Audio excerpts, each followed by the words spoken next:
নওরিন একধ্যানে আকাশের দিকে তাকিয়ে অনেকক্ষণ ভাবছিল।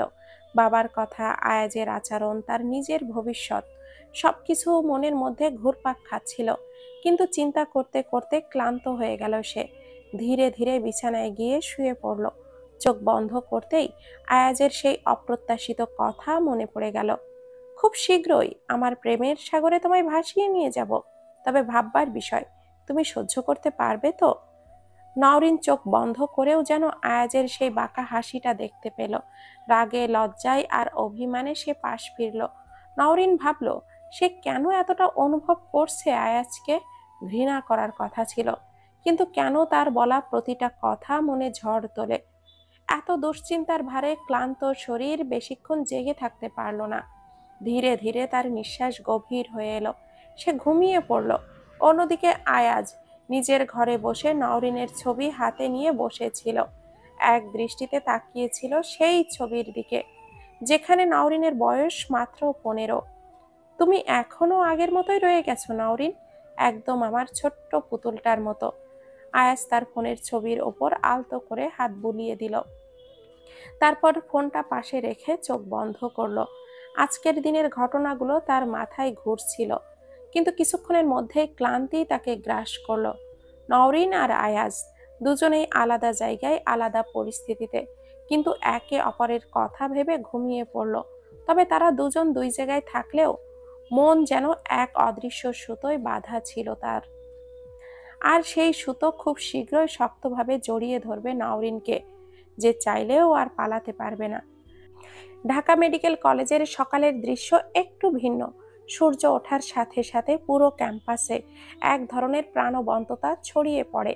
মেডিকেল কলেজের বড় দরজার সামনে ছাত্রছাত্রী, ডাক্তার এবং নার্সদের ব্যস্ত চলাচল শুরু হয়। ক্লাসের সময় শুরু হতে না হতেই শিক্ষার্থীরা সাদা কোট পরিহিত অবস্থায় ক্যাম্পাসে প্রবেশ করতে থাকে। তাদের হাতে বই, ল্যাপটপ, স্টেথোস্কোপ সহ তারা নিজেদের ক্লাস বা হাসপাতালের প্র্যাকটিক্যাল সেশন অনুযায়ী প্রস্তুতি নিচ্ছে। প্রায় 2 ঘন্টা পর ডাক্তার আহনাফ মির্জার ক্লাস শেষ হলো। সব স্টুডেন্টস ক্লাস থেকে বের হওয়া শুরু করলো। ঠিক তখনই ডাক্তার আহনাফ মির্জা নওরিনের সামনে পথ আগলে দাঁড়ালো। কেমন আছো নওরিন? জি, আলহামদুলিল্লাহ ভালো আছি। তা আমায় জিজ্ঞাসা করবে না আমি কেমন আছি? না মানে আসলে, ও বুঝতে পেরেছি, লজ্জা পাচ্ছ? তারপর ডাক্তার আহনাফ মির্জা পকেট থেকে একটা গোলাপ ফুল বের করে নওরিনের দিকে এগিয়ে দিল। আয়াজ ইফতেখার চৌধুরী ঢাকা মেডিকেলে একটা কাজে এসেছিল। ঠিক তখনই দেখতে পেল তার প্রেয়সীকে কেউ একজন ফুল বাড়িয়ে দিচ্ছে। রাগে তার চোয়াল শক্ত হয়ে গেল। মুহূর্তের মধ্যেই ভয়ঙ্কর ও হিংস্র আয়াজে সে পরিণত হলো। এত সাহস এই আহনাফ মির্জা তার হৃদয় হরণীকে ফুল দিচ্ছে! হঠাৎ বাঁকা হাসলো। তার গার্ডদের কিছু একটা ইশারা করলো। গার্ডরা ইশারা বুঝতে পারলো। তারা দ্রুত কাঙ্ক্ষিত জিনিস আনতে ছুটে গেল। এই ফুলটা তোমার জন্য। আমায় বিয়ে করবে নওরিন? নওরিন কিছু বলতে যাবে তার আগেই একটা ধারালো তীর ধনুক আহনাফের হাতে গেঁথে গেল, আর তার হাত থেকে গোলাপ ফুলটা পড়ে গেল। তীর ধনুকটা এতটা ধারালো ছিল যে আহনাফ হাত থেকে অঝোর ধারায় রক্ত পড়া শুরু করলো। তার সাদা পোশাকে রক্তের কিছু ফোঁটা এসে লাগলো। এত রক্ত পড়তে দেখে নওরিনের মাথাটা ঘুরতে লাগলো। সে প্রচন্ড ভয়ে কাঁপতে লাগলো। আশেপাশের সবাই অবাক নয়নে তাকিয়ে আছে। আহনাফ ব্যথাই সহ্য করতে না পেরে চিৎকার করলো। নওরিনের হঠাৎ চোখ যায় আয়াজের দিকে, যে বুকে হাত গুজে বাঁকা হেসে তাকিয়ে আছে। তার চোখ দুটো ভয়ঙ্কর দেখাচ্ছে, যে কেউ এই চোখের দিকে তাকালে ভয় পাবে। নার্সরা দ্রুত আহনাফের দিকে এগিয়ে আসা ধারালো গার্ডরা তাদের থামিয়ে দিল। নার্সরা ভয় পেয়ে পিছিয়ে গেল। আহনাফের শার্ট রক্তে ভিজে গেছে। হাত দিয়ে চেপে ধরেছে গভীর ক্ষত স্থানে। মুখে যন্ত্রণার ছাপ স্পষ্ট। তার চোখ কুঁচকে গেছে ব্যথায়। সে দৃষ্টি তুলতেই দেখতে পেল সামনে দাঁড়িয়ে আছে আয়াজ। আয়াজ ধীর পায়ে এগিয়ে এলো। তার চোখ জ্বলছে রাগে, প্রতিশোধে। গায়ে সাদা শার্টের ওপর কালো ব্লেজারের বোতামগুলো ঢিলে হয়ে আছে। কপালে বিন্দু বিন্দু ঘাম। সে একটু ঝুঁকে আহনাফের দিকে তাকিয়ে বলল, হাত থেকে ছুরিটা ওঠান ডক্টর আহনাফ। আপনার কষ্ট হচ্ছে দেখতে পাচ্ছি। আহনাব কাপা কণ্ঠে বলল, কি বলছেন স্যার? আমি কিভাবে ছুরিটা উঠাবো? আমার হাতে অনেক ব্যথা করছে। আয়াজ এবার গম্ভীর কণ্ঠে ফিসফিস করলো, যেন প্রতিটি শব্দ বিষ ছড়িয়ে দিল। কেন পারবেন না ছুরিটা ওঠাতে? কিন্তু একটা কাজ তো খুব ভালো পারেন, অন্যের বইয়ের দিকে হাত বাড়াতে। এবার বুঝতে পারছেন তো অন্যের বইয়ের দিকে হাত বাড়ানোর শাস্তি কতটা ভয়াবহ হতে পারে? আহানাপের চোখ বিস্ফোরণের মতো বড় হয়ে গেল, শরীর আরো কেঁপে উঠল আতঙ্কে। আয়াজ ধীরে ধীরে ছুরিটা তুলে নিল।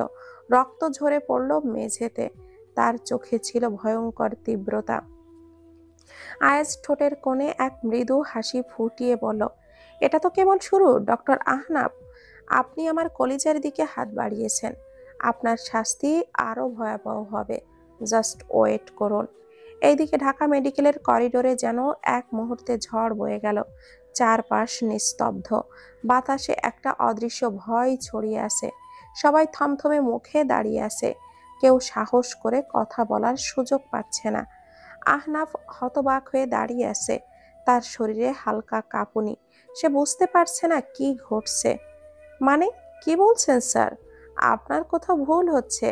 আয়াজের সামনে এগিয়ে এলো, তার চোখ রক্তিম হয়ে আছে, ঠোঁটের কোণে এক ভয়ঙ্কর হাসি।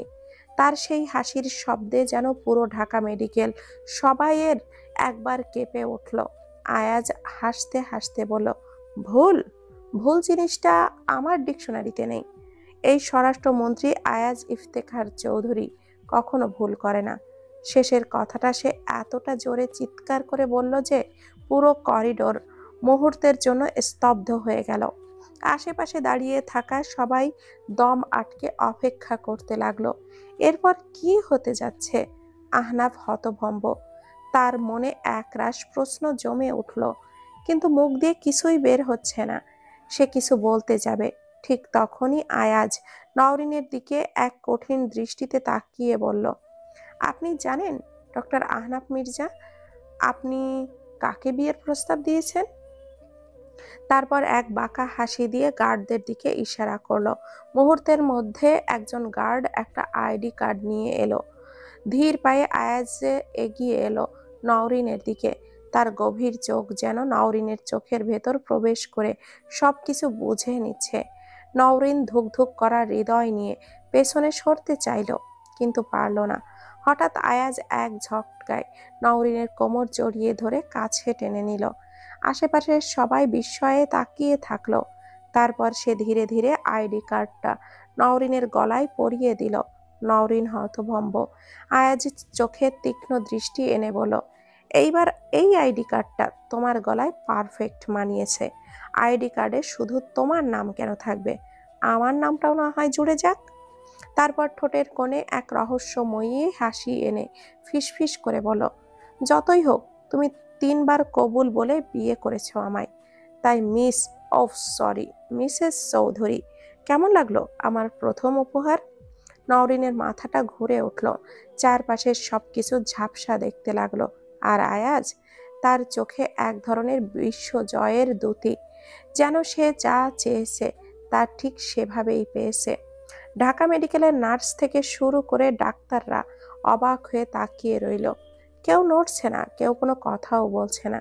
সবাই শুধু এক পলকে তাকিয়ে আছে নওরিনের গলায় ঝুলে থাকা সেই আইডি কার্ডের দিকে।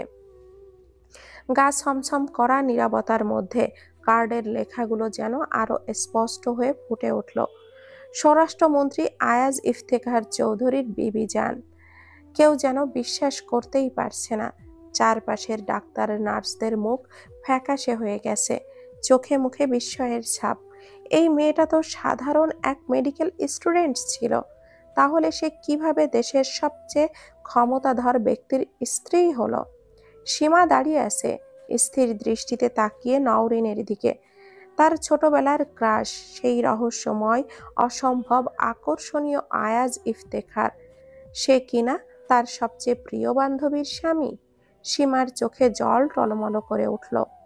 এই ভালোবাসা, এই অধিকার, এই অসম্ভব শক্তিশালী দৃষ্টিভঙ্গি সে তো চিরকাল আয়াজের মধ্যে দেখতে চেয়েছিল, অথচ আয়াজ আজ অন্য কাউকে তার বিবিজান বলে পরিচয় করিয়ে দিচ্ছে।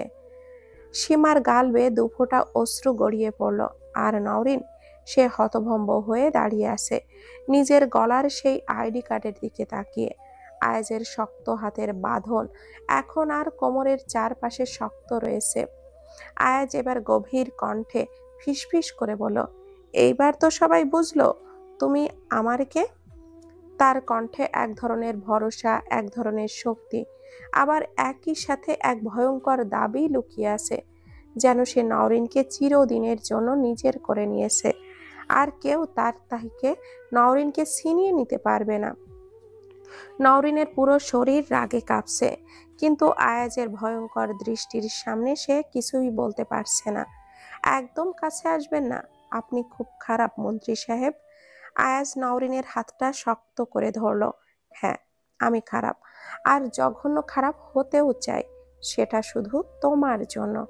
শোনো মেয়ে, আমি তোমাকে আমার কাছে রাখবো, তোমার ইচ্ছার বিরুদ্ধে হলেও। আয়াজের কণ্ঠে ছিল এক ভয়ানক প্রতিজ্ঞা, এক অদম্য দখলদারিত্ব। নওরিন পৌঁছাতে চেয়েছিল, কিন্তু আয়াজ তাকে এক ঝটকায় কাছে টেনে নিল। ছাড়ুন আমাকে প্লিজ, আমি আর নিতে পারছি না। নওরিন চিৎকার করতে চেয়েছিল, কিন্তু আয়াজের রাগী দৃষ্টি তাকে এক মুহূর্তে স্তব্ধ করে দিল। তার নিঃশ্বাস যেন গলায় আটকে গেল। আয়াজের চোখের গভীরে এক তীব্র আগুন জ্বলছে, যে আগুন ভয়ঙ্কর, ধ্বংসাত্মক, কিন্তু তবুও অস্বীকার করা যায় না। চারপাশের গার্ডরা দ্রুত মানুষদেরকে সরিয়ে দিচ্ছিল, কেউ কিছুই বুঝতে পারছিল না, কিন্তু সবার মনে একই প্রশ্ন, আজ মন্ত্রী স্যারের মধ্যে এতটা রাগ কেন? আয়াজ গেটের কাছে এসে থামলো, তারপর ভয়ঙ্কর দৃষ্টিতে গার্ডদের দিকে তাকিয়ে বলল, আজ যা হয়েছে তা যেন মিডিয়ায় না যায়, আর যদি আমি এই খবর মিডিয়ায় পাই, তাহলে তোরা হয়তো এই পৃথিবীর আলো আর দেখবি না। গার্ডদের মুখ শুকিয়ে গেল। তাদের মন্ত্রী স্যারকে তারা সবসময় ঠান্ডা মাথার মানুষ হিসেবেই চিনত, কিন্তু আজকের এই রূপ, এ যেন এক রক্তপিপাসু রাজা, যে তার রাজত্বের প্রতিটি নিয়ম নিজের মতো করে লিখতে চায়। নওরিন শিউরে উঠল, এ কেমন মানুষ, এটা কেমন জীবন? এই পাষাণ একগুঁয়ে ভয়ঙ্কর মানুষটাই কি তার স্বামী? তার গা গুলিয়ে উঠল, কিন্তু আয়াজ তার হাত ছাড়ল না, বরং আরো শক্ত করে ধরে গাড়ির দিকে টেনে নিয়ে যেতে লাগলো। গাড়ির দরজা খুলে আয়াজ এক ধাক্কায় নওরিনকে বসিয়ে দিল গাড়ির ভেতর। নওরিন বাধা দিতে চাইল, কিন্তু আয়াজের শক্ত হাতের সামনে সে একবারে অসহায় হয়ে গেল। গর্জে ওঠে ইঞ্জিন, গাড়ির দপদপ করে রাস্তায় ছুটতে লাগলো। আয়াজের হাত দুটো স্টিয়ারিংয়ে শক্ত করে ধরা, রাগে তার শিরাগুলো স্পষ্ট হয়ে উঠেছে। তার ফর্সা মুখটা লাল হয়ে গেছে, ঠোঁট দুটো দাঁত দিয়ে শক্ত করে চেপে ধরে আছে। নওরিন তাকিয়ে রইল, বিস্মিত হয়ে ভাবল, রাগলে একটা মানুষ এত সুন্দর লাগতে পারে? যদি আয়াজকে না দেখতো, সে কখনোই বিশ্বাস করতো না। গাড়ির ভেতরের নিস্তব্ধতা। নওরিন গলা শুকিয়ে আসা কণ্ঠে বলল, গাড়িটা আস্তে চালান, আপনি কি পাগল? এভাবে জোরে চালাচ্ছেন কেন? কোনো উত্তর নেই। নওরিন এবার চিৎকার করলো, কিন্তু আয়াজের কোনো ভ্রুক্ষেপ নেই। তার দুই হাতে স্টিয়ারিং চেপে ধরা, চোখের পাতা একবারও পড়ে না। গাড়ির গতি বাড়তে থাকলো, ঢাকার আলো ঝাপসা হয়ে গেল। নওরিন ভয়ে আর রাগে গলা কাঁপিয়ে বলল, আপনি আমাকে কোথায় নিয়ে যাচ্ছেন? আয়াজ ঠান্ডা অথচ ভয়ানক স্বরে বলল, যেখানে একজন স্ত্রীর থাকার কথা সেখানে।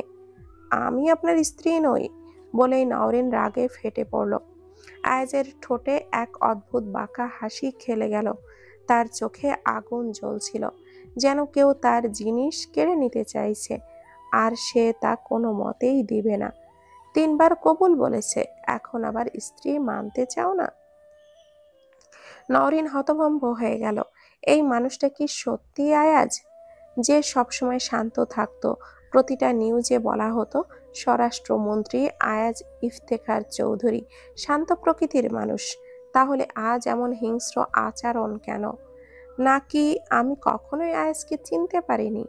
নওরিন প্রচন্ড ভয় পেয়ে চিৎকার করে বলল, আপনার কোনো অধিকার নেই আমাকে কোথাও জোর করে নেওয়ার।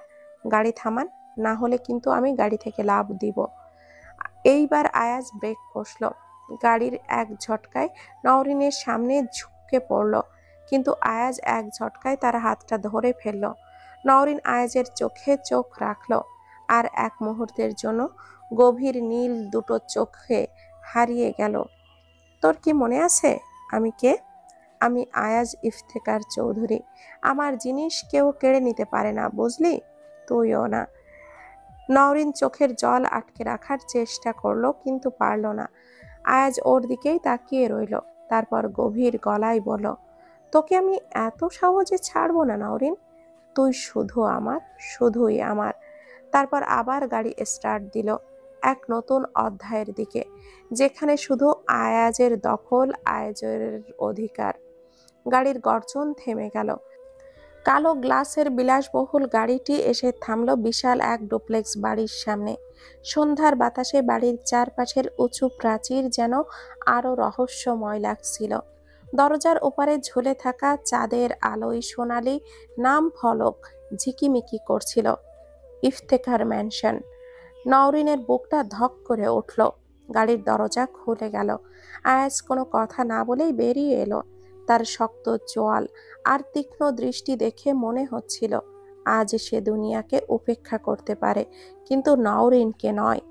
নওরিন ভীত চোখে তাকিয়ে রইল। আয়াজ দরজা খুলে নওরিনের হাত শক্ত করে চেপে ধরল। আয়াজ দৃঢ় কণ্ঠে বলল, গাড়ি থেকে নামো নওরিন। নওরিন মাথা উঁচু করে বলল, আমি নামবো না। আয়াজ ধীরে ধীরে তার দিকে তাকালো। তার চোখের গভীর নীল রং আরো ঘন হয়ে এলো। আমি কি বলেছি নওরিন? কথা কি কানে যায় না? নওরিন চুপ। 1 সেকেন্ড, 2 সেকেন্ড। পরের মুহূর্তে আয়াজ দরজা খুলে এক ঝটকায় নওরিনকে নামিয়ে নিল। আপনি কি করছেন? নওরিন ধস্তাধস্তি করতে লাগলো। আয়াজ তার কোমরে শক্ত করে হাত রেখে বলল, তোমার জায়গা এখানে, তুমি চাইলেও পালাতে পারবে না। আয়াজের চোখ দুটো ঠিক যেন এক শিকারীর মতো। সাদা মার্বেলের বিশাল সিঁড়ি ধরে আয়াজ নওরিনকে টেনে নিয়ে চলল ভেতরের দিকে, বাড়ির আভিজাত্য, চমৎকার ঝাড়বাতি আর লম্বা হলওয়ের দিকে তাকিয়ে নওরিনের শ্বাস যেন বন্ধ হয়ে আসছিল। এই বাড়ির প্রতিটা ইট, প্রতিটা করিডোর, প্রতিটা ঘর সবই আয়াজের রাজ্য। আর সেই রাজ্যে সে আজ নওরিনকে বন্দি করে ফেলল। নওরিন বুঝতে পারল সে সত্যিই ফেঁসে গেছে। এখান থেকে পালানোর আর কোনো পথ নেই। আয়াজ নওরিনকে নিয়ে নিজের রুমে গেল। দরজাটা ঠাস করে এক হাতে বন্ধ করে দেয়। নওরিন হালকা কেঁপে উঠল। নওরিন ভয় পেয়ে বলল, এই, আপনি আমাকে এখানে কেন নিয়ে এসেছেন? আর দরজাই বা কেন বন্ধ করলেন? প্লিজ দরজা খুলুন, আমি হোস্টেলে যাব।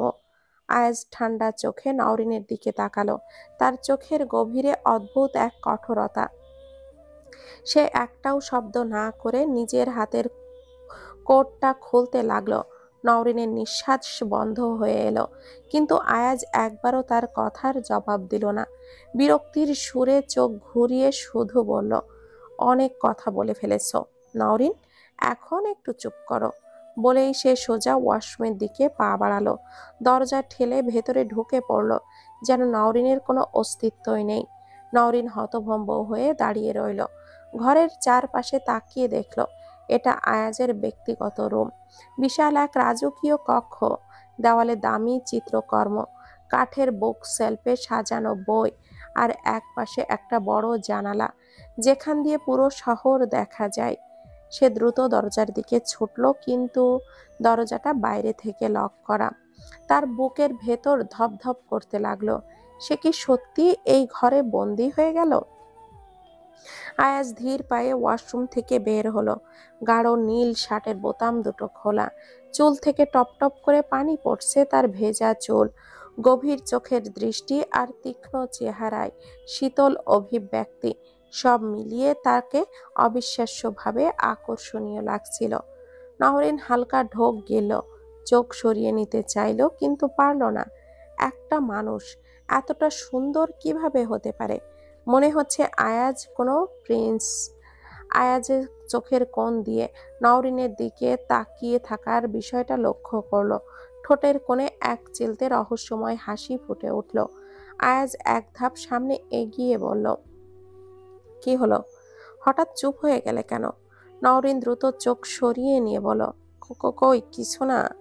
আয়াজ আরেক ধাপ এগিয়ে এসে তার সামনে দাঁড়ালো, তারপর নিচু গলায় বলল, তাহলে এতক্ষণ আমার দিকে এইভাবে তাকিয়েছিলে কেন? আমাকে কি খুব বেশি সুন্দর লাগছে? নওরিন লজ্জায় রাগে দুঃখে মিশিয়ে বলল, একদম ইবলিশ শয়তানের মতো লাগছে। আয়াজ মৃদু হেসে বলল, তাই বুঝি? তবে কি জানো নওরিন, এই ইবলিশ শয়তানটা তোমারই স্বামী। নওরিন চোখ গরম করে তাকালো। আয়াজ সেসবে পাত্তা দিল না। আয়াজ নওরিনের সামনে এসে বলল, চুলগুলো মুছে দাও, আর তোয়ালেটা নওরিনের দিকে এগিয়ে দিল। নওরিন রেগে বলল, পারবো না। আয়াজ ভুরু কুঁচকে তাকিয়ে বলল, কেন পারবে না? নওরিন দাঁতে দাঁত চেপে বলল, সব প্রশ্নের উত্তর দিতে আমি বাধ্য নই। আয়াজ এক দৃষ্টিতে নওরিনের চোখের দিকে তাকিয়ে রইল, যেন তার মধ্যে কি চলছে সেটা বুঝতে চাইছে। তারপর ধীরে ধীরে এক পা সামনে বাড়িয়ে বলল, তোমাকে আমি অনুরোধ করিনি, বরং আদেশ করেছি, তাই দ্রুত নিজের কাজ করো।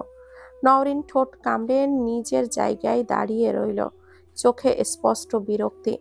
আয়াজের চোখ আরো গভীর হলো, ঠান্ডা কণ্ঠে বলল, আর আমি আশা করেছিলাম তুমি এতটা অবাধ্য হবে না। নওরিন দাঁতে দাঁত চেপে বলল, আমি কোনো কৃতদাস নই যে আপনার প্রতিটা কথাই মাথা নোয়াবো। তবে সেই হাসির মধ্যে হালকা বিদ্রূপ ছিল। সে ধীরে ধীরে তোয়ালেটা নামিয়ে নিল, তারপর হঠাৎই সামনে ঝুঁকে নিজের চুলের পানি নওরিনের গালে লাগিয়ে দিল। নওরিন দ্রুত হাত দিয়ে মুখ মুছল। আপনি? আয়াজ শীতল গলায় বলল, আমি কি? নওরিনের গা রাগে কাঁপতে লাগলো, কিন্তু তার সামনে দাঁড়িয়ে থাকা মানুষটা গম্ভীর, সে যে হাসতেই জানে না। আয়াজ এবার নিজেই তোয়ালে দিয়ে চুল মুছতে লাগলো, আর চোখ না সরিয়েই বলল, তোমার জেদ আমাকে আরো কৌতূহলী করে তোলে নওরিন, কিন্তু মনে রেখো, আমার ধৈর্যের সীমা খুব একটা বেশি নয়। নওরিন রাগে চিৎকার করে বলল, আপনার ধৈর্যের সীমা দিয়ে আমি কি করব মন্ত্রী সাহেব? আমার ডিভোর্স চাই। আয়াত চোখ বন্ধ করে গভীরভাবে শ্বাস নিল, যেন নিজের রাগ সামলাচ্ছে। তারপর ধীরে ধীরে চোখ খুলে বলল, তুমি কি সত্যি ডিভোর্স চাও? নওরিন ঠোঁট উল্টে বলল, আপনি কি ভাবছেন আমি মজা করছি? আয়াজ চুপ করে গেল, কিছুক্ষণ শুধু নওরিনের মুখের দিকে তাকিয়ে থাকলো। নওরিনও চোখ সরালো না, যেন নিজের কথায় দৃঢ় থাকার চেষ্টা করছে। হঠাৎ আয়াজ ধীর পায়ে এগিয়ে এলো, এতটাই কাছে যে নওরিনের নিঃশ্বাস এলোমেলো হয়ে গেল। সে পিছিয়ে যেতে চাইল, কিন্তু যেন সে পা জমে গেল। আয়াজ তার কানের কাছে মুখ এনে নরম কিন্তু শক্ত গলায় বলল, শোনো, আমি কখনোই তোমাকে ডিভোর্স দেব না, বরং এমনভাবে তোমাকে আমার জীবনের অংশ করে নেব যে ডিভোর্স শব্দটাই তোমার কাছে অর্থহীন হয়ে যাবে। নওরিন হতভম্ব হয়ে গেল। আমিও দেখব কতদিন আপনি আমায় জোর করে আটকে রাখতে পারেন। আয়াজ গম্ভীর গলায় বলল, আমি তোমায় জোর করে আটকে রাখবো না জান, বরং আমার ভালোবাসায় আটকে রাখবো, যা থেকে চাইলেও তুমি ছুটতে পারবে না। নওরিন ঠোঁট শক্ত করে বলল, আপনি যতই কথা বলুন, আমি আপনাকে কখনোই মেনে নেব না। আমার নিজের সিদ্ধান্ত নেওয়ার অধিকার আছে, আপনি সেটা কেড়ে নিতে পারেন না। আয়াজ এবার ঠান্ডা হাসলো, যেন তার কোনো তাড়াহুড়ো নেই, যেন সে জানে এই লড়াইটা একদিন সেই জিতবে। আয়াজ ধীর স্বরে বলল, অধিকার? তুমি যদি সত্যিই নিজের অধিকার বুঝতে, তাহলে 4 বছর আমাকে আমাকে ছেড়ে চলে যেতে না। আমি তোমায় কাছে জানতে চাই, কেন ছেড়ে গিয়েছিলে বলো? নওরিনের মুখটা ফ্যাকাশে হয়ে গেল, তার গলা শুকিয়ে গেল মুহূর্তেই। 4 বছর আগের সেই রাতটা এখনো তার কাছে দুঃস্বপ্ন হয়ে বেঁচে আছে, কিন্তু সে আয়াজের সামনে দুর্বল হতে চায়নি। নওরিন জোর করে নিজেকে শক্ত করে বলল, কারণ আমি আপনাকে ঘৃণা করি, আপনাকে আমি কখনোই ভালোবাসিনি, কখনোই চাইনি। এটা কি যথেষ্ট কারণ নয়? আর আমার ডিভোর্স চাই মন্ত্রী। নওরিনের কথা শেষ হওয়ার আগেই আয়াজের ধৈর্যের বাঁধ ভেঙে গেল। হাত উঠিয়ে ঠাস করে একটা চড় মারল। নওরিন চড়ের ধাক্কা সামলাতে না পেরে সোফার এক পাশে হেলে পড়ল। মুহূর্তের মধ্যেই তার গালটা লাল হয়ে গেল। নওরিন ফোঁপাতে ফোঁপাতে বলল, আপনি আমায় মারলেন মন্ত্রী সাহেব? আয়াজ রেগে সিংহের মতো গর্জন করে বলল, তোকে শুধু চড় মারা উচিত না, তোকে খুন করা উচিত, যাতে করে আর কখনো এমন তেড়ামি না করতে পারিস। খালি সারাদিন কথার মাঝেই একটাই শব্দ, আমায় ডিভোর্স দিন। এই, তোকে কতবার বলতে হবে যে আমি তোকে ডিভোর্স দিব না? তবুও সব সময় এইসব তেড়ামি করিস কেন? বল, উত্তর দে। নওরিন ভয় পেয়ে গেল। তার বিশ্বাস হচ্ছে না আয়াজ এমন ব্যবহার করতে পারে। আয়াজ একবার জোরে ধমক দিয়ে বলল, কি ব্যাপার, উত্তর দিচ্ছিস না কেন? নওরিন এবার শব্দ করেই কেঁদে দিল। আয়াজ খানিকটা বিরক্ত হলো।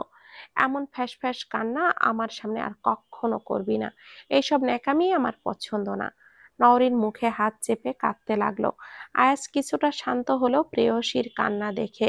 সে চায় না তার প্রেয়সীকে কষ্ট দিতে, তবুও মাঝে মাঝে এমন কাজ করে এই মেয়েটা, যা আয়াজকে হিংস্র করে তোলে। আয়াজ এগিয়ে এসে নওরিনের হাতটা নিজের বুকে চেপে ধরে বলল, এই বুকের প্রতিটা ধ্বনি শুধু তোমার নাম বলে সুইটহার্ট। আমি তোমাকে খুব বেশি ভালোবাসি, তবু কেন বারবার ডিভোর্স নামক শব্দটা বলে আমাকে রাগিয়ে দাও বলো তো? নওরিন চোখের জল মুছে শক্ত হয়ে দাঁড়ালো।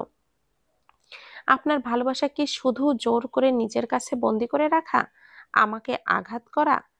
আয়াজের চোয়াল শক্ত হয়ে গেল। সে নওরিনের মুখটা দুই হাতে চেপে ধরে বলল, আমি তোমায় যেতে দিব না নওরিন। তুমি শুধু আমার, আমার থেকে দূরে যাওয়ার কথা ভুলেও ভেবো না। নওরিন ধাক্কা দিয়ে আয়াজের হাত নিজের গাল থেকে সরিয়ে নিল। কষ্ট আর অপমানে তার পুরো শরীর কাঁপছিল। যদি সত্যি আমায় ভালোবেসে থাকেন, তাহলে আমায় মুক্তি দিয়ে দিন। এভাবে আমায় খাঁচায় আটকে রাখবেন না কখনো। আর আমার ভালোবাসা পাবেন না আপনি মন্ত্রী মহাশয়। তুমি কি বলতে চাইছো নওরিন? ক্লিয়ার করে বলো। আমি পাখির মতো আকাশে উড়তে চাই মন্ত্রী সাহেব, যেখানে আপনার মতো কোনো শিকারই থাকবে না। আয়াজ নওরিনের হাতটা ধরে টেনে এক ঝটকায় নিজের বুকে নিয়ে এলো। তুমি কি সত্যি ডিভোর্স চাও? হ্যাঁ, আমি সত্যি ডিভোর্স চাই। আয়াজ এক ধাক্কায় নওরিনকে দেওয়ালের সঙ্গে চেপে ধরলো। তার চোখ পাগল করা এক দহন। এমন করে না নওরিন, আমার বড্ড কষ্ট হচ্ছে। নওরিন ছটফট করে নিজেকে ছাড়ানোর চেষ্টা করলো, কিন্তু আয়াজের বাঁধন ছিল কঠিন। সে ফুপিয়ে উঠল, আমি সত্যি আপনাকে সহ্য করতে পারছি না মন্ত্রী সাহেব। আয়াজ গভীর দৃষ্টি নিয়ে তাকালো নওরিনের ভেজা চোখের দিকে। তারপর ফিসফিস করে বলল, তুমি কখনো আমার থেকে মুক্তি পাবে না নওরিন, কারণ আমি তোমার প্রাণ ভোমরা। তুমি শুধু এই আয়াজের, অন্য কারো নও। আমি আপনার জন্য রোজ রাতে কাঁদতাম, যখন আপনার প্রতীক্ষায় নির্ঘুম কাটাতাম। নওরিন চোখ থেকে এক ফোঁটা অশ্রু গড়িয়ে পড়ছিল। কাঁপা পাকা কণ্ঠে ফিসফিস করে বলল, এই ভালোবাসা 4 বছর আগে কোথায় ছিল মন্ত্রী সাহেব? আমি তো দেখতাম প্রতিটা নিউজে আপনার বড্ড সুখে আছেন। এমনকি আপনি আপনার বিয়ের কথাটা সবার সামনে গোপন রেখেছেন। সবাই জানে তাদের স্বরাষ্ট্রমন্ত্রী অবিবাহিত। এমনকি বর্তমানে প্রতিটা নিউজে দেখাচ্ছে আপনার সাথে আগামী মাসে 5 তারিখে আইনমন্ত্রীর মেয়ের বিয়ে। তাহলে এখন কেন আমার পেছনে পড়ে আছেন মন্ত্রী সাহেব? নাকি আমায় রক্ষিতা হিসেবে রাখতে চান? আয়াজের চোখে কষ্টের ছায়া নেমে এলো, কিন্তু সে মুখ শক্ত করে বলল, নওরিনের ব্যথা সে বুঝতে পারছিল, কিন্তু তার ইগো তাকে বাধা দিচ্ছিল। নওরিনের চোখে পানি মুছে কঠিন গলায় বলল, আপনি কি সত্যি একবারও আমার দিকে ফিরে তাকাননি? অথচ আজ যখন আমি চলে যেতে চাইছি, তখন আপনার বড্ড ইগোতে লাগলো, তাই না মন্ত্রী সাহেব? তাই আমায় জোর করে ধরে রাখতে চাইছেন? কেন এমন করছেন মন্ত্রী সাহেব? উত্তর চাই আপনার। আয়াজ গভীর দৃষ্টিতে নওরিনের চোখের দিকে তাকিয়ে রইল। চোখে চোখ রেখে ধীর কণ্ঠে বলল, উত্তর হলো, আমি হারাতে জানি না নওরিন। সেটা রাজনীতি হোক বা ব্যক্তিগত জীবন, আমি তোমায় বড্ড বেশি ভালোবাসি নওরিন। নওরিন তাচ্ছিল্যের হাসি দিয়ে বলল, এটা ভালোবাসা না মন্ত্রী সাহেব, এটা আপনার ইগো। আপনি হেরে গেলে যেতে চান না, তাই জোর করে ধরে রাখছেন এই দলকে। আয়াজ এক ধাপ এগিয়ে এসে বলল, ভুল ভাবছো তুমি নওরিন, কিন্তু একটা কথা তুমি নিজেও জানো না, আবার আমিও জানি তুমি এখনো আমাকে ভালোবাসো। নওরিন কাঁপা কাঁপা কণ্ঠে বলল, ভুল বলছেন মন্ত্রী সাহেব, আমি আপনাকে আর চাই না।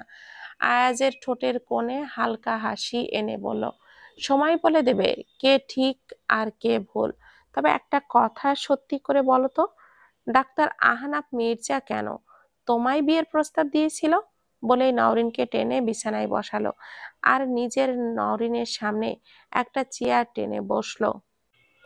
নওরিন কাঁপা কাঁপা কণ্ঠে বলল, আমি জানি না। মিথ্যা বলো না নওরিন, বলেই আয়াজ টেবিলে একটা ঘুষি মারল। নওরিন ভয় পেয়ে পেছনে সরতে চাইলো, কিন্তু আয়াজ চট করেই তার হাতটা ধরে ফেলল। তোমার কি মনে হয় আমি কিছু জানি না? আহনাফ মির্জা একজন নামকরা ডাক্তার, রূপে গুণে পারফেক্ট। তোমার দিকে ক্লাসে তাকিয়ে থাকে, সে শুধু এমনি এমনি তোমাকে প্রস্তাব দিল? নওরিন চোখ নামিয়ে ফেলল। আয়াজ নওরিনের চিবুক ধরে তার মুখটা ওপরে তুলে বলল, তোমার চোখ নামানোর দরকার নেই নওরিন, উত্তর দাও আমার কথার। নওরিন আয়াজের চোখের দিকে তাকিয়ে ভয় পেয়ে গেল। এতক্ষণ যত সাহস দেখিয়েছিল তা মুহূর্তেই শেষ হয়ে গেল আয়াজের রাগের কাছে। তুমি আমার একমাত্র অর্ধাঙ্গিনী নওরিন, তোমার কথা পরপুরুষ ভাববে, এটা আমি মেনে নিব না। নওরিন ফিসফিস করে বলল, আপনি প্লিজ শান্ত হন। আয়াজ এবার হাসলো, একটা বিদ্রূপের হাসি। কিভাবে শান্ত হব নওরিন? কেউ এমনি এমনি কাউকে বিয়ের প্রস্তাব দেয় না। তোমার সাথে তার কিছু না কিছু ছিল, তাই না? নওরিন চোখ বড় বড় করে তাকালো। আয়াজ ধীরে ধীরে তার মুখটা কাছে আনলো। তারপর নওরিনের কপালের সাথে কপাল ঠেকিয়ে বলল, তুমি শুধু আমার সুইটহার্ট নওরিন, শুধুই আমার।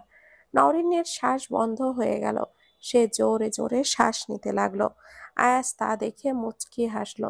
তারপর নওরিনের কপালে শব্দ করে চুমু খেলো। তোমাকে আমি অন্য কারোর হতে দেব না সুইটহার্ট।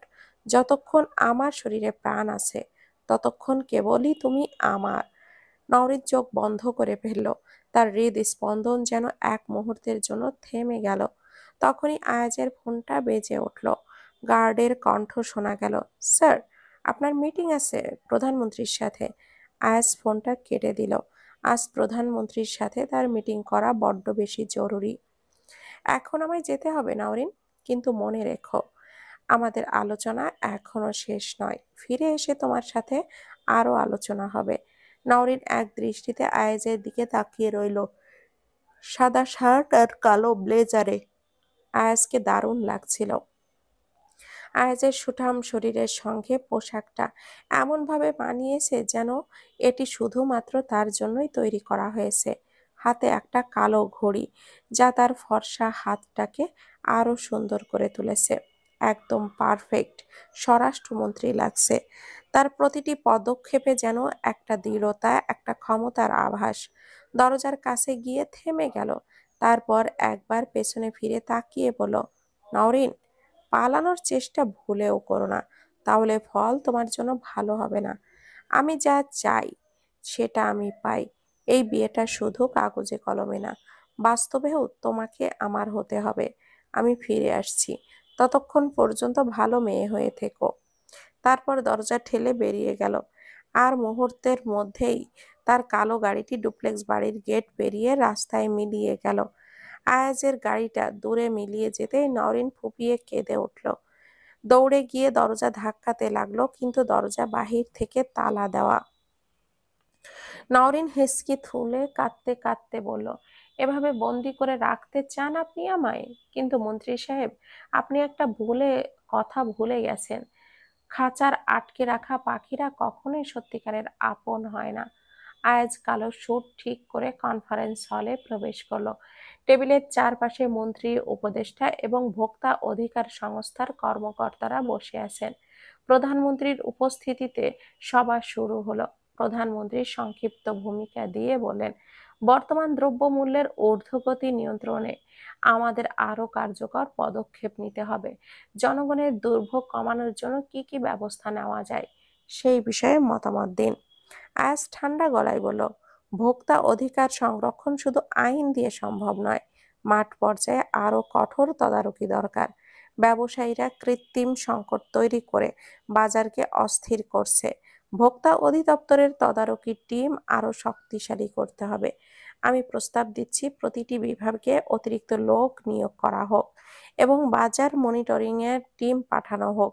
নিয়মিত অভিযান চালাতে হবে। একজন উপদেষ্টা মাথা ঝাঁকালেন, এটা ভালো প্রস্তাব, তবে নিয়োগের ক্ষেত্রে দক্ষ জনবল প্রয়োজন। আয়াজ দৃঢ় কণ্ঠে বলল, সাধারণ মানুষ আজ ন্যায্য দামে পণ্য পাচ্ছে না, অথচ আমরা শুধুমাত্র পরিকল্পনা নিয়েই পড়ে আছি। এটি চলতে পারে না। আমি চাই আগামী 1 সপ্তাহের মধ্যে প্রতিটি বাজারে বিশেষ টিম কাজ করা শুরু করুক। যদি কেউ মজুতদারি করে, কৃত্রিম সংকট সৃষ্টি করে, তাদের বিরুদ্ধে কঠোর ব্যবস্থা নিতে হবে। মন্ত্রী আয়াজের প্রস্তাবে সম্মতি জানিয়ে সংশ্লিষ্টদের দ্রুত কার্যক্রম শুরু করার নির্দেশ দিলেন। সবাই যখন একে একে কনফারেন্স হল থেকে বেরিয়ে গেল, প্রধানমন্ত্রীর চেয়ার থেকে উঠে আয়াজের দিকে তাকালেন। তার চোখে গর্বের ঝলক। প্রধানমন্ত্রী গম্ভীর কণ্ঠে বলেন, তুমি কিন্তু আমার ডান হাত আয়াজ। আয়াজ বিন্দু মাত্র অভিব্যক্তি না বদলে বলল, আপনার বিশ্বাসটাই আমার সবচেয়ে বড় শক্তি, স্যার। প্রধানমন্ত্রী হালকা হাসলেন। বিশ্বাস অর্জন করা কঠিন, কিন্তু তুমি সেটা প্রমাণ করেছো বারবার। তবে খেয়াল রেখো, ক্ষমতা যত বাড়বে, শত্রুও তত বাড়বে। আয়াজ এক মুহূর্তের জন্য চুপ রইল, তারপর গভীর দৃষ্টিতে তাকিয়ে রইল। আমার শত্রুরা একদিন না একদিন বুঝবেই যে আমি কখনো পিছপা হই না। প্রধানমন্ত্রী মাথা ঝাঁকালেন, সেটাই তো ভয়। তুমি যা করো তা খুব নিখুঁতভাবেই করো, কিন্তু ব্যক্তিগত জীবনেও একটু ভারসাম্য রাখার চেষ্টা করো আয়াজ। ক্ষমতা কখনোই একা উপভোগ করা যায় না। আয়াজ কিছুই বলল না। তার মাথায় তখন একটাই নাম ঘুরপাক খাচ্ছে, নওরীন। আয়াজ বের হতেই চারপাশ থেকে ক্যামেরার ফ্ল্যাশ ঝলসে উঠল। সাংবাদিকরা মুহূর্তেই তাকে ঘিরে ধরল। মাননীয় মন্ত্রী, দ্রব্যমূল্য নিয়ন্ত্রণের জন্য সরকার নতুন কি পদক্ষেপ নিচ্ছেন? ভোক্তা অধিকার সংরক্ষণে কি ধরনের পরিবর্তন এসেছে? শোনা যাচ্ছে কিছু উচ্চ পদস্থ কর্মকর্তা দুর্নীতির সঙ্গে জড়িত। এই নিয়ে আপনার কি বক্তব্য? প্রশ্নগুলো একের পর এক ছুটে আসছে আয়াজের চোখে। ধীরে ধীরে সংকীর্ণ হয়ে এলো। তার ধৈর্যের বাঁধ ভেঙে যেতে চাইলেও সে নিজেকে নিয়ন্ত্রণ করলো। শক্ত মুখে সামনের দিকে তাকিয়ে এগিয়ে চলল, কোনো উত্তর না দিয়েই। কিন্তু সাংবাদিকরা এত সহজে ছাড়ার পাত্র নয়। স্যার, আপনাকে কি কোনো কারণে চুপ থাকতে বলা হয়েছে? আপনার ব্যক্তিগত জীবন নিয়ে কিছু গুঞ্জন শোনা যাচ্ছে, তা নিয়ে আপনি কি বলবেন? এই প্রশ্নটা শুনে আয়াজ থমকে দাঁড়ালো। চোখ ধীরে ধীরে এক সাংবাদিকের দিকে ঘুরলো, যে সরাসরি ব্যক্তিগত জীবন নিয়ে প্রশ্ন তুলেছে। তার চোখের দৃষ্টি এতটাই তীক্ষ্ণ ছিল যে মুহূর্তের মধ্যেই চারপাশের কোলাহল স্তব্ধ হয়ে গেল। সবার মনে হলো এবার কিছু একটা হবে, কিন্তু আয়াজ শুধু ঠোঁটের কোণে এক পাশে হালকা হেসে বলল, যখন সময় আসবে তখন ঠিকই উত্তর পেয়ে যাবেন। তারপর আর এক মুহূর্ত না দাঁড়িয়ে সে সোজা গাড়ির দিকে এগিয়ে গেল। গাড়ির দরজা খুলে বসে ইঞ্জিন চালু করলো। সাংবাদিকরা হতভম্ব হয়ে তাকিয়ে রইল। আজও তাদের কাছে স্বরাষ্ট্রমন্ত্রী আয়াজ ইফতেখার চৌধুরী এক রহস্যই রয়ে গেল। অন্যদিকে মাহতাব ইফতেখার নিজের বিশাল অফিস রুমে বসে একের পর এক মদ ঢেলে খাচ্ছেন। চোখ দুটো লালচে হয়ে উঠেছে। নেশার ঘোরে তার পুরো শরীর কাঁপছে। গ্লাস হাতে নিয়ে গভীর চিন্তায় ডুব দিয়েছিলেন। ঠিক তখনই দরজায় কড়া নাড়ল তার ব্যক্তিগত সহকারী। স্যার, আমি নওরীন ম্যাডামকে খুঁজে পেয়েছি। মাহতাব ইফতেখার কথাটা শুনেই গ্লাসটা টেবিলে রাখলেন। তাহলে খুন করে ফেলো। সহকারী হতভম্ব হয়ে গেল। একটি ইতস্ত করে বলল, কিন্তু স্যার, নওরীন ম্যাডাম এখন আয়াজ স্যারের সাথে আছেন, বসুন্ধরা বিলায়। ইফতেখার মাহতাব ইফতেখার যেন অবাক হলেন। গ্লাসটা তুলে এক ঢোকে মদ শেষ করলেন। তারপর রাগে শক্ত করে গ্লাসটা চেপে ধরলেন। হঠাৎ করে গ্লাসটা টেবিলে আছাড় দিয়ে ভেঙে ফেললেন। আয়াজ আবারও আমার বিরুদ্ধে গেল। সহকারী ভয়ে কুঁকড়ে গেল। নিচু স্বরে বলল, স্যার, এবার কি করবেন? মাহতাব ইফতেখার চেয়ার থেকে উঠে দাঁড়ালেন। তারপর জানালার পাশে গিয়ে দাঁড়ালেন। অন্ধকার শহরের দিকে তাকিয়ে এক ভয়ঙ্কর হাসি দিলেন। আমি এবার নিজের হাতেই খেলা শেষ করব। সহকারী ভয়ে কাঁপতে কাঁপতে বলল, স্যার, আমার মনে হচ্ছে আপনি আর এই খেলায় জিতবেন না। কারণ আয়াজ স্যার যদি একবার জানতে পারে আপনি নিজেই তার শ্বশুরকে ভয় দেখিয়ে সিলেটে পাঠিয়েছিলেন, তাহলে যুদ্ধ লেগে যাবে আপনার সাথে। মাহতাব ইফতেখার এবার হো হো করে হেসে দিলেন। সামনে পড়ে থাকা গ্লাসের ভাঙা টুকরোগুলো পায়ের নিচে মুচড়িয়ে গুড়িয়ে দিয়ে ধীর পায়ে সহকারীর সামনে এসে দাঁড়ালেন। চোখে মুখে এক ভয়ঙ্কর দৃঢ়তা। আয়া যদি সত্যি আমার বিরুদ্ধে দাঁড়ায়, তবে ওকেও সরিয়ে ফেলতে আমার এক মুহূর্তও দেরি হবে না। সহকারী হতভম্ব হয়ে গেল। কিন্তু স্যার, উনি তো আপনার একমাত্র সন্তান। মাহতাব তাচ্ছিলের হাসি দিয়ে বলেন, ক্ষমতার সামনে রক্তের কোনো মূল্য নেই। তার চোখের ভিতর এক অন্ধকার ঘূর্ণি খেলে গেল, যেন সে ভয়ঙ্কর কিছু করার সিদ্ধান্ত নিয়ে ফেলেছে। আয়াজ দরজা খুলে রুমে প্রবেশ করতেই দেখল নওরিন বিছানার কোণে বসে কাঁদছে। তার কাঁধ গুলো কাঁপছে আর মুখটা হাতের তালুতে ঢেকে রেখেছে। আয়াজের হৃদয়টা মোচড় দিয়ে উঠল। ধীরে ধীরে এগিয়ে এসে নওরিনের সামনে হাঁটু গেড়ে বসলো। আয়াজের কণ্ঠস্বর নরম করে বলল, নওরিন। নওরিন মুখ তুলে তাকালো। তার চোখ লাল অশ্রুতে ভেজা। এভাবে কান্না করছো কেন সুইটহার্ট? আপনার জন্যই তো কান্না করছি। কেন আমাকে এইভাবে বন্দি করে রেখেছেন? আমি কি কোনো আসামি? তার কণ্ঠে ছিল হতাশা আর ক্ষোভের মিশ্রণ। আয়াজ দীর্ঘশ্বাস ফেলল। আমি জানি নওরিন, তুমি কষ্ট পাচ্ছ, কিন্তু আমি তোমাকে নিরাপদে রাখতে চাই। নওরিনের চোখে অবিশ্বাসের ছায়া। নিরাপদ? নাকি নিজের ইচ্ছা আমার উপরে চাপিয়ে দিচ্ছেন? আয়াজের মুখ কঠিন হয়ে গেল। আমি যা করছি তোমার ভালোর জন্যই করছি। নওরিন মাথা নাড়ালো। আমার ভালো আমি নিজেই বুঝি মন্ত্রী সাহেব, তাই দ্রুত আমাকে মুক্তি দিন। আয়াজের চোখে এক মুহূর্তের জন্য কষ্টের ছায়া দেখা দিল, কিন্তু সে দ্রুত নিজেকে সামলে নিল। আমি তোমাকে যেতে দিতে পারি না নওরিন। নওরিনের চোখে আবারও অশ্রু জমল।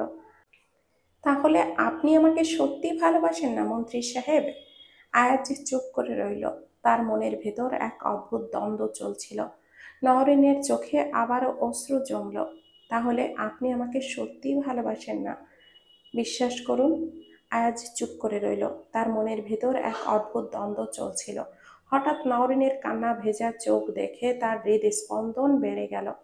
নওরিনের রূপের স্নিগ্ধ সৌন্দর্য যেন বিষাদের ছোঁয়ায় আরো গভীর হয়ে উঠেছে।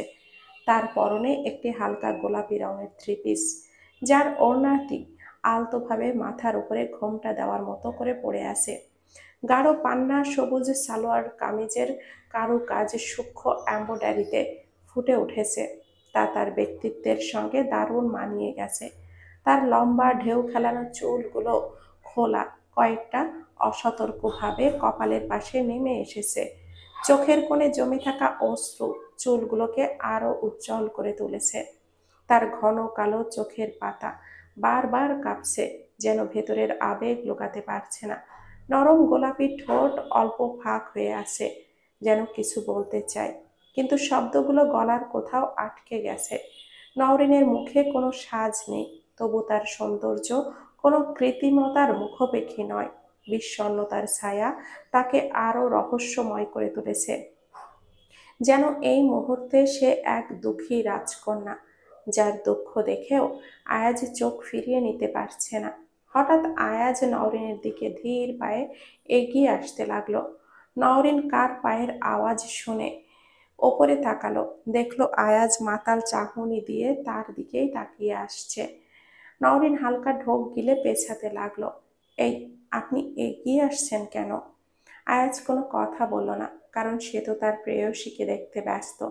নওরিন পেছাতে পেছাতে দেওয়ালের সাথে আটকে গেল। নওরিনের যাওয়া ধরলে আয়াজ দেওয়ালের দুই পাশে নওরিনকে আটকে দিল।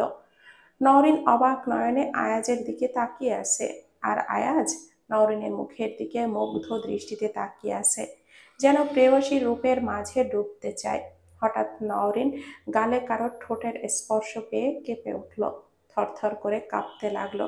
জীবনে এই প্রথম কোনো পুরুষ তাকে এতটা গভীরভাবে স্পর্শ করলো। আয়াজ তা দেখে বাঁকা হাসলো, তারপর কানের কাছে মুখ নিয়ে বলল, আমার এতটুকু স্পর্শেই এভাবে কাঁপছো? যদি সম্পূর্ণভাবে তোমায় নিজের করে নেই, তাহলে মনে হয় তোমাকে খুঁজেই পাওয়া যাবে না। এইদিকে নওরিনের কানে আয়াজের ঠোঁটের গরম স্পর্শ লাগতেই সে তার ওড়না হাতের মাঝে জাপটে ধরল। আয়াজ তা দেখে হো হো করে হেসে দিল। নওরিন লজ্জা ও ভয় কাটিয়ে বলল, একদম হাসবেন না মন্ত্রী সাহেব। আয়াজ দুষ্টু হেসে নওরিনের কোমর জড়িয়ে ধরে কাছে টেনে এনে বলে, তাই বুঝি? তা হাসলে কি হবে? নওরিন রেগে বলল, ছাড়ুন আমায়।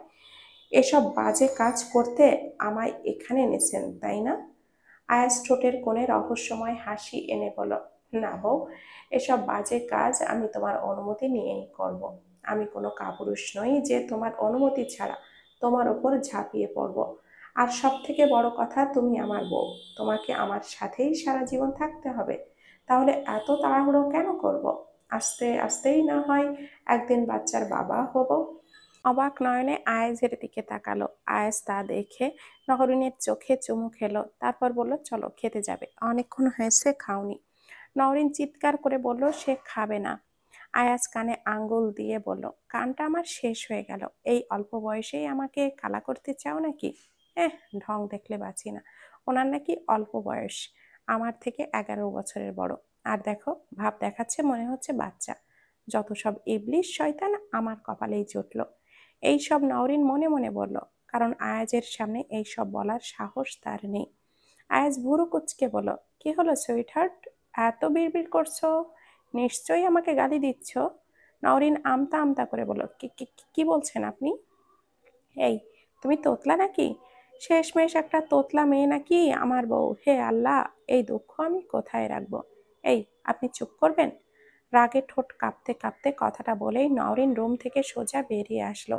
আয়াজ হতভম্ব হয়ে তাকিয়ে রইল, কিন্তু তাকে থামানোর সাহস পেল না। নওরিন দ্রুত পায়ে ছাদে চলে গেল। ওপরে উঠে দোলনায় বসতেই এক হালকা বাতাস এসে তার ওড়নার কিনারাটা উড়িয়ে দিল। মন ভালো করার জন্য সে চারপাশে তাকালো। ছাদটা যেন এক চমৎকার বাগান, যেখানে প্রকৃতি নিজ হাতে সাজিয়েছে সৌন্দর্যের এক অনন্য উপহার। ছাদের মাঝখানে রাখা ছোট্ট একটা কাঠের দোলনায় বসে নওরিন চোখ বন্ধ করল।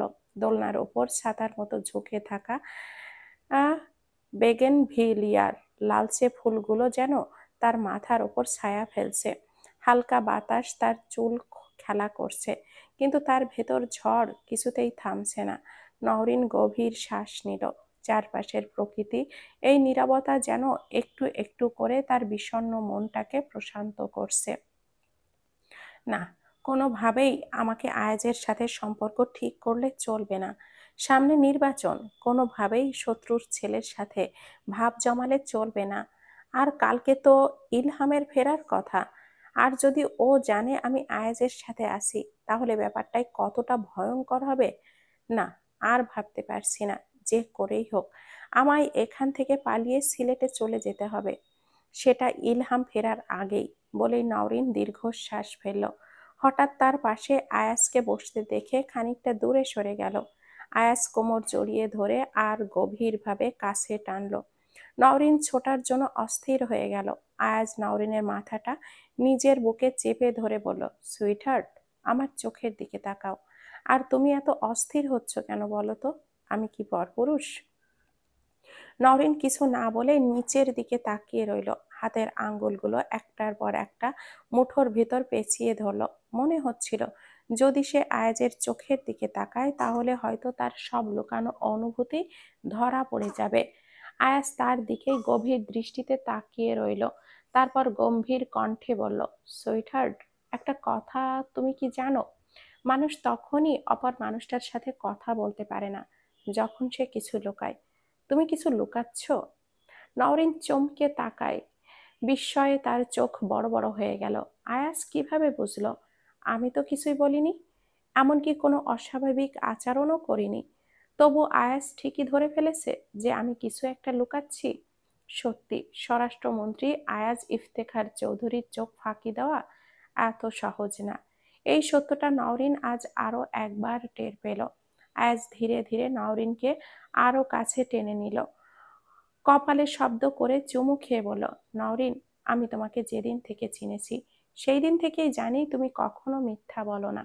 কিন্তু আজ তোমার চোখ অন্য কথা বলছে। বলে আয়াজের চোখে গভীর অনুসন্ধানের কাজে লেগে পড়ল, যেন এক নিমিষেই নওরিনের মনের ভেতরটা পড়ে নিতে পারবে। নওরিন নিঃশ্বাস বন্ধ করে ফেলল। মনে হচ্ছিল চারপাশের বাতাস ভারী হয়ে উঠছে। কি হলো? চুপ কেন? আমার উত্তর চাই। নওরিন তাড়াতাড়ি মুখ ফিরিয়ে নিল, যেন তার চোখের ভাষা আড়াল করতে পারে। কিন্তু আয়াস তার চিবুক ছুঁয়ে মুখটা নিজের দিকে ফেরালো।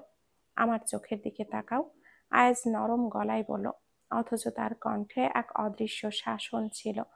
নওরিন অনিচ্ছা সত্ত্বেও তাকালো। আয়াজের চোখে ছিল প্রশ্ন, ছিল দাবি, আর ছিল এক অপরিসীম অধিকার। আয়াজ নওরিনের কানে ফিসফিস করে বলল, আমি কি তোমার জন্য অপরিচিত কেউ? স্বামী হই তোমার। তাহলে আমার কাছে তোমার মনের গোপন কথা বলতে এতটা অস্থির হচ্ছ কেন? দেখুন, আমি সত্যিটা জানতে চাই, কোনো কিছু দেখাদেখি করতে চাই না। তাই দ্রুত সত্যিটা বলো। নওরিন চুপ করে রইল। আয়াজ এবার একটু ঝুঁকে নওরিনকে নিজের কোলে বসালো। তারপর নিজের মাথাটা নওরিনের কাঁধে রাখলো।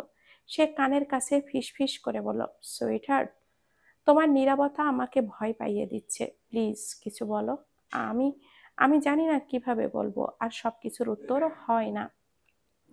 আয়াজ ধীরে ধীরে তার হাতটা নিজের হাতের উষ্ণ স্পর্শে মুঠোবন্দি করলো, যেন তাকে আশ্বাস দিতে চাই যে সে একা নয়। তুমি শুধু বলার চেষ্টা করো, বাকিটা আমি বুঝে নেব। তার কণ্ঠে ছিল এমন আশ্বাস, যেন এই পৃথিবীর সমস্ত ঝড় ঝাপটা থেকে সে নওরিনকে আগলে রাখবে। দেখুন, আমায় জোর করবেন না, সময় হলে আমি ঠিকই বলবো। মৃদু কিন্তু দৃঢ় কণ্ঠে কথাগুলো বলে নওরিন আকাশের দিকে তাকালো। রাতের আকাশ আজ আশ্চর্য রকমের স্বচ্ছ।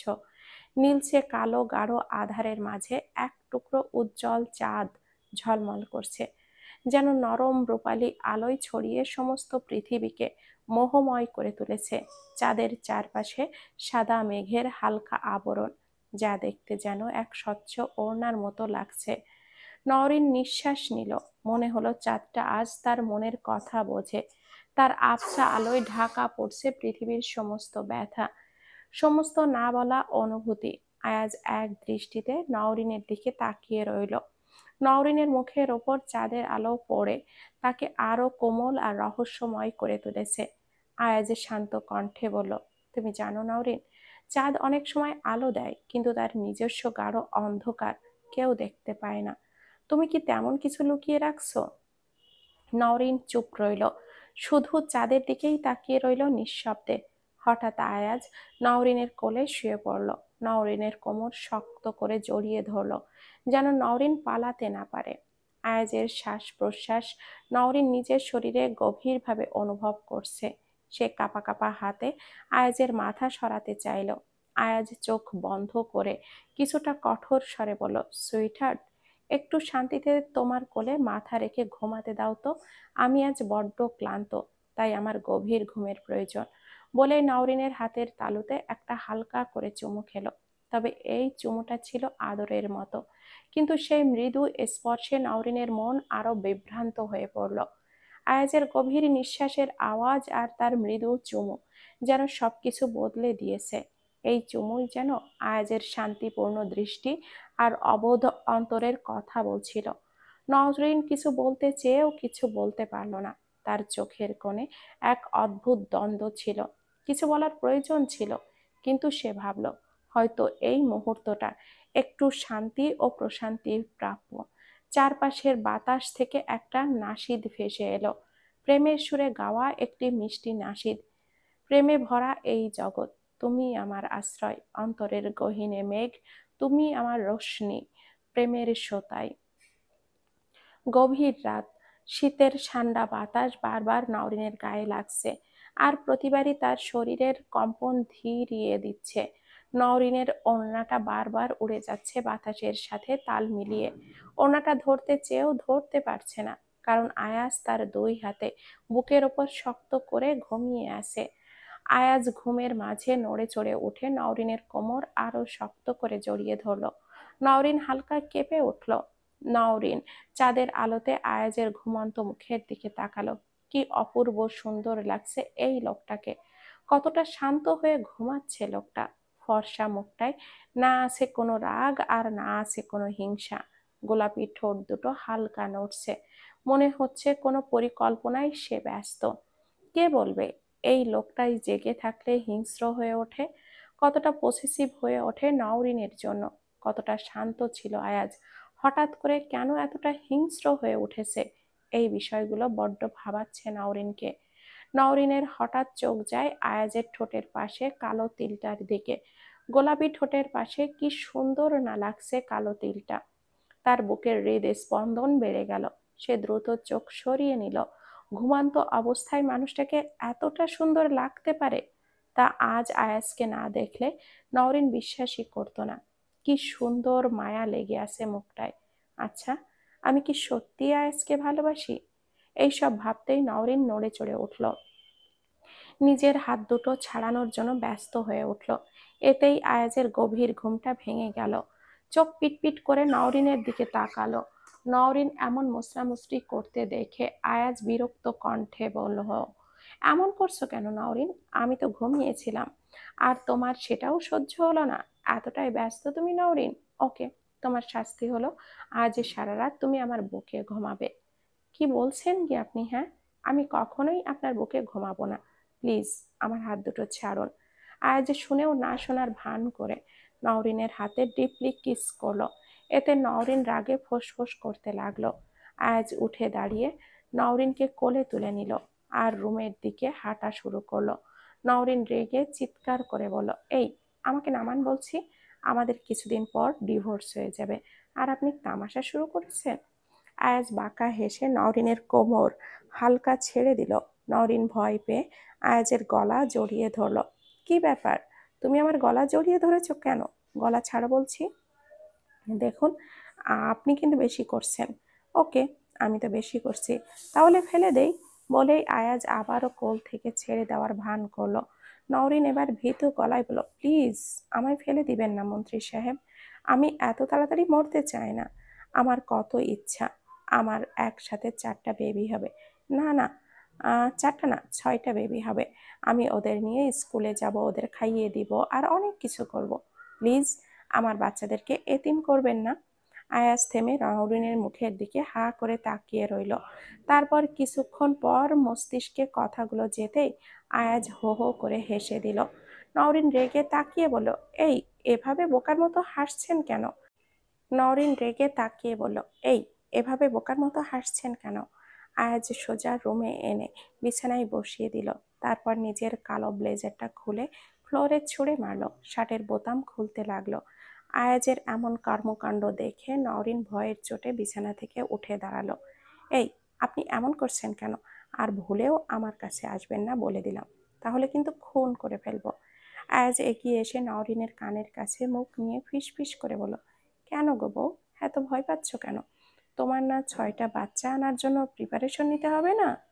নওরিন এবার লজ্জা পেল, তার গাল লাল হয়ে উঠল। তবুও নিজেকে সামলিয়ে বলল, আপনি এসব করতেই আমাকে এখানে এনেছেন, তাই না? আপনি... আর কিছু বলার আগেই আয়াজ রেগে চিৎকার করে বলল, তোমার এসব ফালতু চিন্তা যদি শেষ হয়ে থাকে, তাহলে চুপচাপ গিয়ে বিছানায় শুয়ে পড়ো।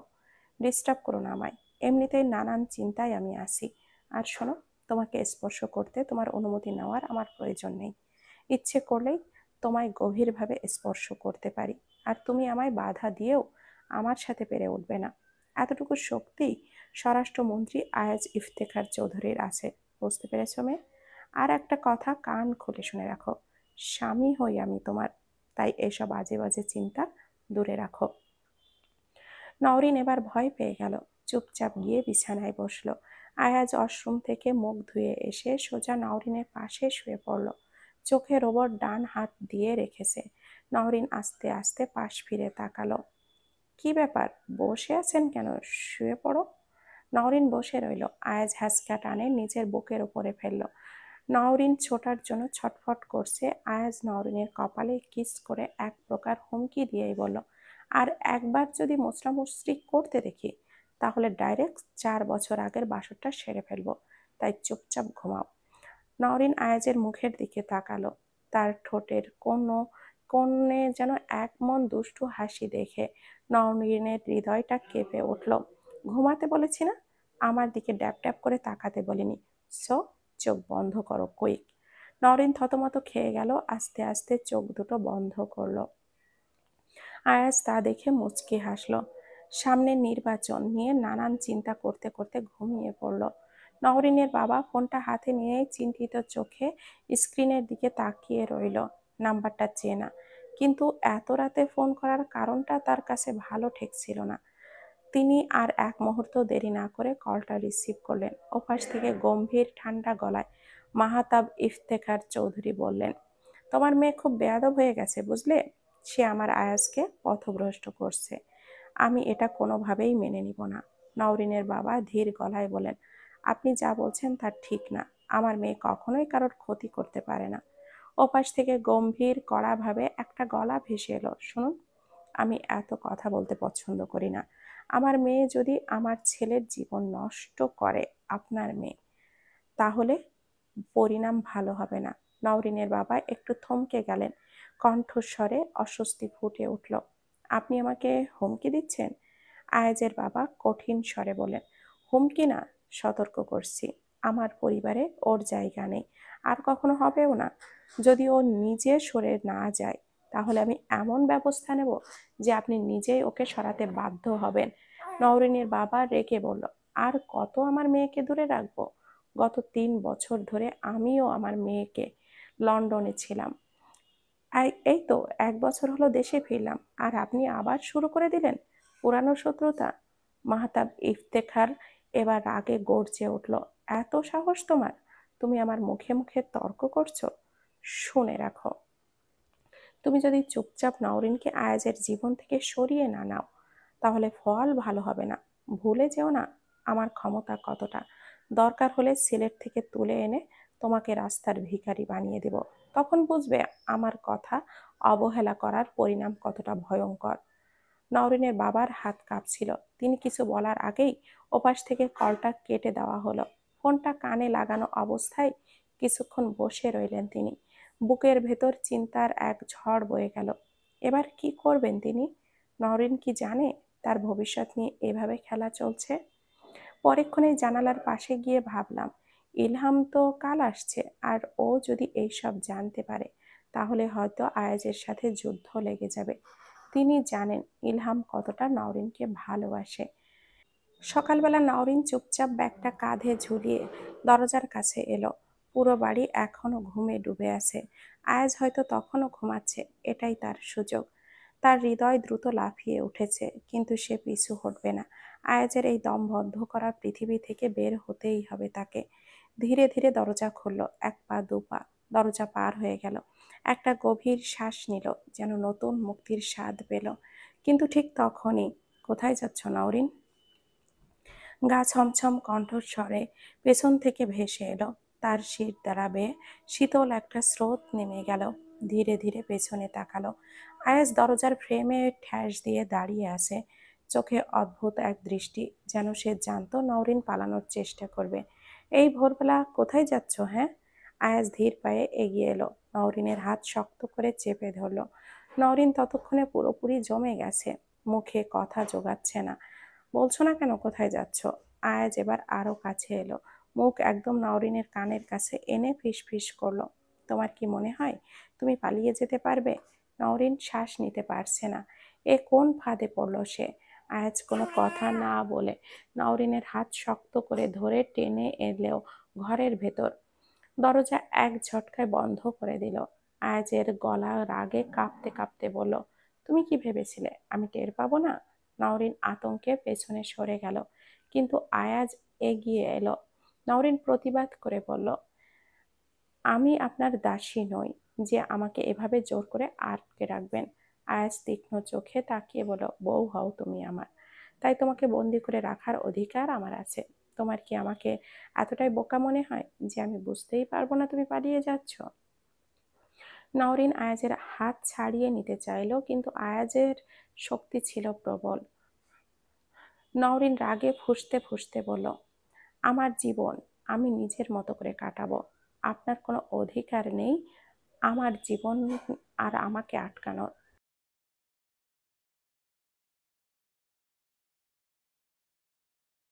আয়াজ ঠান্ডা চোখে তাকিয়ে রইল, একটুও নরম হল না, বরং আরো শক্ত করে নৌরিনের হাত চেপে ধরল। তার গলায় হালকা হাসির আভাস ফুটে উঠল, অধিকার নেই? কে বলল? নৌরিন ছটফট করল, আমি বললাম। আপনি যা খুশি করতে পারেন না। আয়াজ ধীরে ধীরে নৌরিনকে কাছে টেনে আনল, এতটাই কাছে যে তাদের মাঝে আর এক বিন্দু দূরত্বও রইল না। গভীর চোখে তাকিয়ে ফিসফিস করে বলল, তোমার উপর আমার অধিকার প্রথম দিনই প্রতিষ্ঠিত হয়েছে, নৌরিন। তুমি চাইলেই তা বদলাতে পারবে না। নৌরিন শ্বাস আটকে গেল তার কথায়। এতটা কর্তৃত্ব, এতটা দৃঢ়তা। কিন্তু সে নিজেকে হারাতে চাইল না। কাপা গলায় বলল, আমি আপনার কিছু হয় না, বুঝতে পেরেছেন? আয়াজের ঠোঁট বাঁকা হাসিতে মোড় নিল। একদম নরম গলায় বলল, সত্যি? তাহলে কেন আমার স্পর্শে তোমার শ্বাস ভারী হয়ে আসে? নৌরিন দ্রুত মুখ ফিরিয়ে নিল। আপনার এই অহংকার খুব দ্রুত ভেঙে যাবে, আয়াজ। বলেই সে আবার হাত ছাড়ানোর চেষ্টা করল। কিন্তু আয়াজ তাকে ছাড়ল না, বরং আরো গভীরভাবে তাকিয়ে বলল, দেখা যাক কার অহংকার আগে ভাঙে, নৌরিন। তুমি কার বলো তো, নৌরিন? নৌরিন কাঁপতে কাঁপতে বলল, আমি শুধু আমার নিজের। আয়াজ এবার তার হাতের শক্তি একটু কমিয়ে দিল, কিন্তু ছেড়েও দিল না। গভীর কণ্ঠে বলল, ভুল, নৌরিন। তুমি আমার, শুধুই আমার। তুমি চাইলেও এই সত্যটা বদলাতে পারবে না। নৌরিন চোখ বড় বড় করে তাকালো। আয়াজের চোখে যে দাবি ছিল তা উপেক্ষা করা কঠিন। কিন্তু সে সহজে হার মানবে না। ঠোঁট চেপে রাগে গর্জে উঠে বলল, আপনার এসব একতরফা সিদ্ধান্ত আমি মানতে বাধ্য নই। আয়াজ একদম শান্ত, চোখে অদ্ভুত এক গম্ভীরতা। যেন তার প্রতিটা কথা আগুনের মতো ছড়িয়ে পড়ছে, কিন্তু সে নিজেই আগুনের শিখা নিয়ন্ত্রণ করছে। কিছুক্ষণ পর আয়াজ ঠোঁটের কোণে হালকা এক বাঁকা হাসি ফুটিয়ে বলল, একতরফা? নৌরিন, তুমি ভুল বলছ। আমাদের মাঝে যা চলছে তা কখনোই একতরফা নয়। নৌরিন গা ঝাড়া দিয়ে বেরিয়ে আসতে চাইল, কিন্তু আয়াজ তার হাত শক্ত করে ধরে রাখল। ছাড়ুন আমাকে। নৌরিন ধাক্কা দিয়ে সরতে চাইল।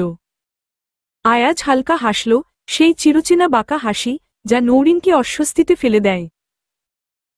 সে ধীর পায়ে সামনে এসে নৌরিনের চিবুক ছুঁয়ে বলল, তুমি যতই পালানোর চেষ্টা করো, আমি ঠিক তোমায় খুঁজে নেব। আর তুমি চাইলেও নিজেকে আমার থেকে দূরে রাখতে পারবে না। নৌরিন ধাক্কা দিয়ে আয়াজের হাত সরিয়ে দিল, আমি কেবল একটাই জিনিস চাই, মন্ত্রী সাহেব, স্বাধীনতা। আপনার ছায়া থেকে মুক্তি। আয়াজ এবার হাসল না, বরং চোখের গভীরে এক ঝড় খেলা করল। সে ফিসফিস করে বলল, নৌরিন, আমি তোমাকে স্বাধীনতা দিতে পারি, কিন্তু আমার মনের ভেতর থেকে তোমাকে মুছে ফেলার ক্ষমতা আমার নেই। আর তুমি কি জানো? তোমারও নেই। তোমার মুখ বলছে এক কথা, কিন্তু চোখ, ওগুলো বলে দিচ্ছে অন্য কথা। আর তুমি নিজেই জানো না তুমি কি চাও। নৌরিনের বুক ধড়ফড় করে উঠল। সে নিজেই জানে আয়াজের প্রতিটি কথা সত্যি। কিন্তু সে মানতে চায় না, কখনোই না। সে চোখ সরিয়ে নিল, কিন্তু আয়াজ তাকে ছাড়ল না। একদিন তুমি আমার কাছে এসে বলবে, আয়াজ, আমাকে আর কখনো ছেড়ে যেও না। নৌরিন চমকে তাকাল। তার হৃদস্পন্দন অজান্তেই দ্রুত হয়ে গেল। অসম্ভব। আয়াজ হাসল। গভীর, রহস্যময় এক হাসি। তারপর আস্তে আস্তে বলল, সময় বলে দেবে কোন অসম্ভব আর কোনটা সম্ভব। তারপর সে এক ঝটকায় নৌরিনকে নিজের দিকে টেনে নিল। নৌরিন এক ঝটকায় তার বুকের সাথে ধাক্কা খেল। ইলহাম প্লেনে বসে আকাশের দিকে তাকিয়ে বলল, এবার খেলা হবে মি আয়াজ। এবার আর তোমায় জিততে দিব না আমি। 4 বছর আগের সব প্রতিশোধ আমি নেবই। তার চোখে জ্বলছিল এক দৃঢ় প্রতিজ্ঞা, যেন আয়াজের হাত থেকে সবকিছু ছিনিয়ে নেয়ার দিন এসে গেছে। গাঢ় অন্ধকার আকাশে নক্ষত্রগুলো যেন তার আবেগের সঙ্গে তাল মিলিয়ে ঝলমল করছে।